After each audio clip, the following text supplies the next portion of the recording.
नमस्कार, मी पंजाब डक. आज आहे 5 फेब्रुवारी 2026 आणि या ठिकाणाहून मी माझ्या शेतातून एक अंदाज देणार आहे की राज्यातल्या सर्व शेतकऱ्याला सांगू इच्छितो की ज्यांचा हरभरा काढणीस आलेलं आहे, गहू काढणी चालू आहे, कांदे काढणी चालू आहे, द्राक्ष बाग छाटणी चालू आहे, तर त्यांच्यासाठी आनंदाची बातमी.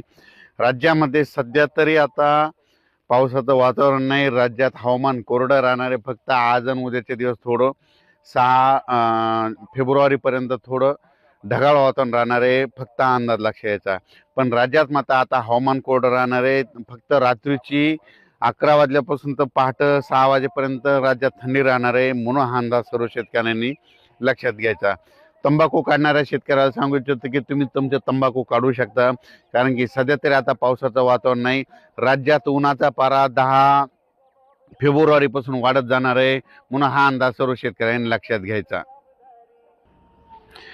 तर त्याच्यानंतर ज्यांचे द्राक्ष बाग आहेत त्यांच्यासाठी आनंदाची बातमी, कांदेवाल्यासाठी आनंदाची बातमी. तुम्ही कांदे काढू शकतात, कारण की राज्यात आता उन्हाचा पारा वाढत जाणार आहे, म्हणून हा अंदाज लक्षात घ्या.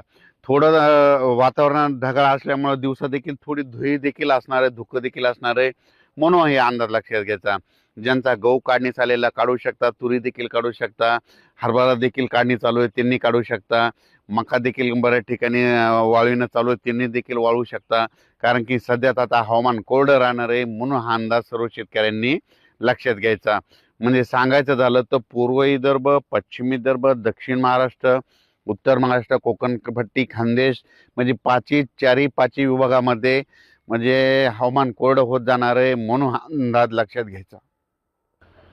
सोलापूर, सांगली, तसेच नंतर उत्तर महाराष्ट्रात नाशिक, निफाड त्या द्राक्ष बागायतदारांना सांगू इच्छितो की तुमच्यासाठी आनंदाची बातमी. राज्यात उन्हाचा पारा वाढत जाणार आहे, म्हणून हे अंदाज सर्व शेतकऱ्यांनी लक्षात घ्यायचा. म्हणजे राज्यात आता म्हणजे कसलंही वातावरण खराब होणार नाही, पण सध्या मात्र फक्त आजच्या दिवसात थोडं आज आणि उद्याचे दिवस ढगाळ वातावरण राहणार आहे, म्हणून हे अंदाज लक्षात घ्यायचा.